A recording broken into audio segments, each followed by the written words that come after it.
right, we have an extraordinary guest joining us. Ramki Ramakrishnan of WaveTimes.com joins us. He's also the Assistant General Manager at Al Ali Bank of Kuwait. But at the moment, joining us as Ramki of WaveTimes.com. Ramki, thank you very much for joining and stopping by. This is an unscheduled stop for you, I know.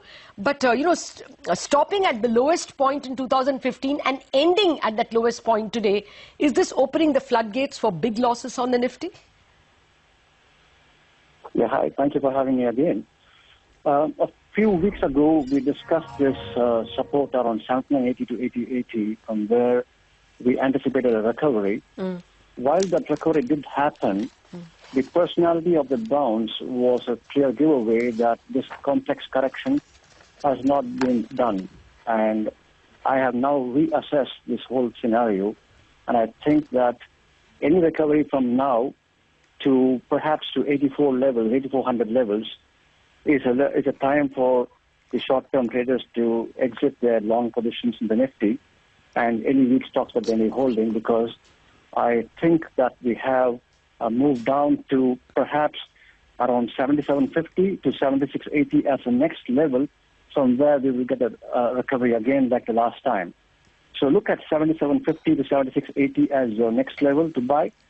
And the way that recovery happens will tell us whether that's the fifth wave up, which we have been looking for.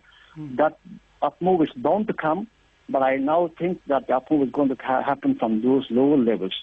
So any interim recovery, I think, will fail around 8420 levels.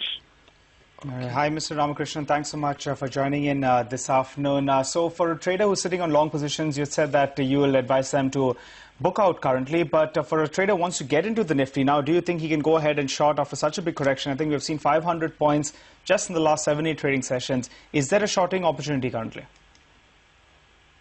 No, exactly as you pointed out, when such a big move has happened in a short time frame, right, we will inevitably get a short covering rally. Right. And I would recommend to wait for that rally, perhaps towards 8400, to establish new shorts.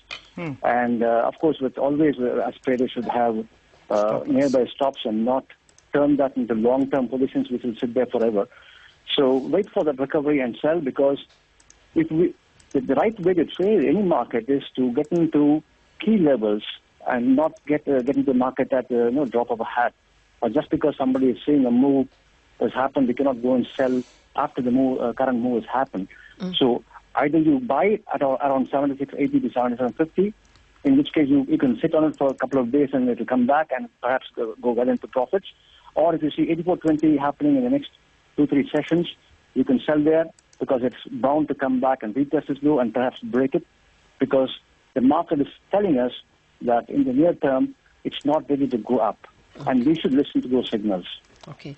What will be the leaders of that sell? What takes you strongly to that 7700 mark that you are talking about? 7750 to 7680, yeah. Okay. I can't tell you what these leaders will be, but would it be the banks? Would it be, Tata Motors? Let me talk about Tata Motors, because you talked about a leader, but I don't know if Tata Motors is a major component, but a lot of traders would be looking at that stock, especially because it is now retraced about 38.2% of the last recovery from 136 low seen in 2011 all the way to 606 in February 2015. That big rally has been corrected today almost to the 38.2% level. Yes. And there will be lots of traders wanting to buy that type of a Fibonacci retracement. I would like to caution them that that would not be a wise move, because any recovery is not going to last for long, and we will probably go down by another 10% in that stock, down to perhaps 385 to 370 level, and only over there I would venture into that stock, for example. I don't know, I can't throw out names like some of our learned guests have been, because they are always watching the market. But I do look at specific stocks, and since you asked about the banking stocks, tell me, which stock would you like me to talk about? No, I'm just asking you if the banking stocks will take you much lower, ICICI's or SBI's or HDFC. Okay, ICICI, yeah. Let's talk about ICICI.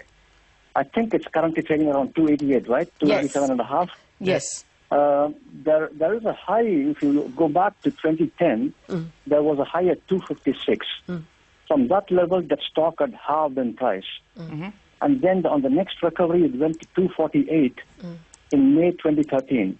And once again, from that high, it lost 40% of its value.